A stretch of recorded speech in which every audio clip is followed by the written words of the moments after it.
أعوذ بالله من الشيطان الرجيم. بسم الله الرحمن الرحيم.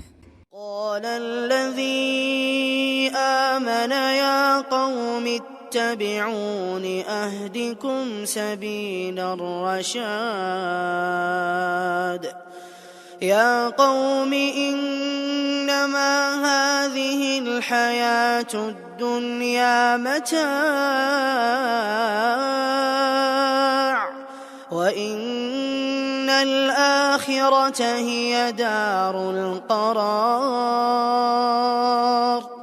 من عمل سيئة فلا يجزى إلا مثلها ومن عمل صالحا من ذكر أو أنثى وهو مؤمن فأولئك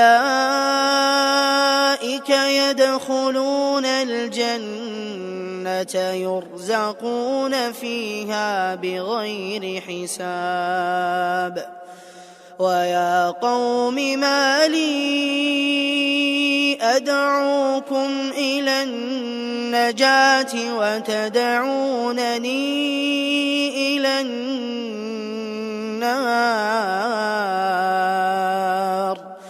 تدعونني لأكفر بالله وأشرك به ما ليس لي به علم وأنا أدعوكم إلى العزيز الغفار.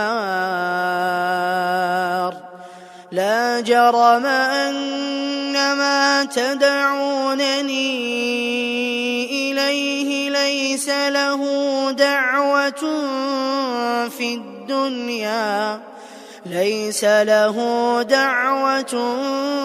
في الدنيا ولا في الآخرة وأن مردنا إلى الله وأن المسرفين هم أصحاب النار. فستذكرون ما أقول لكم وأفوض أمري إلى الله إن الله بصير بالعباد. فوقاه الله سيئات ما مكروا وحاق بآل فرعون سوء العذاب.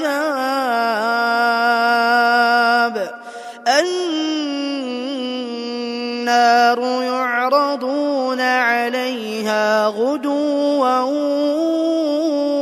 وعشيا ويوم تقوم الساعة أدخلوا آل فرعون أشد العذاب.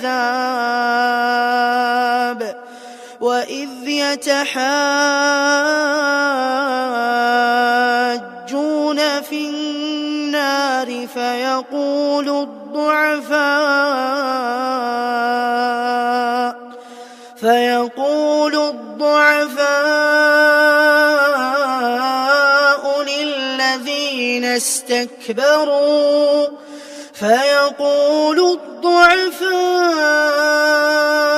للذين استكبروا إنا كنا لكم تبعا فهل أنتم مغنون عنا نصيبا من النار.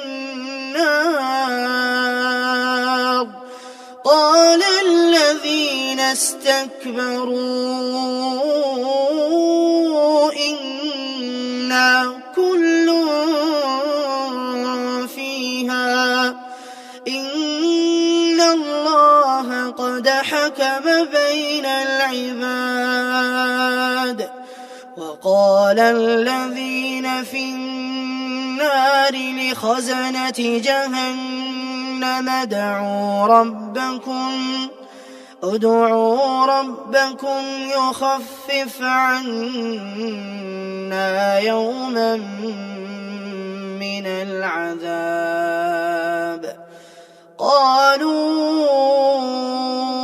أولم تك تأتيكم رسلكم بالبينات؟ قالوا بلى.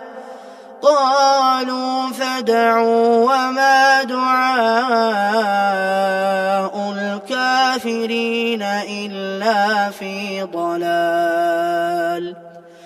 إنا لننصر رسلنا والذين آمنوا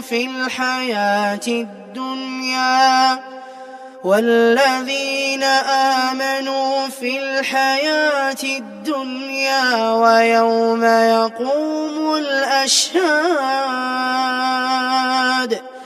يوم لا ينفع الظالمين معذرتهم ولهم اللعنة ولهم سوء الدار.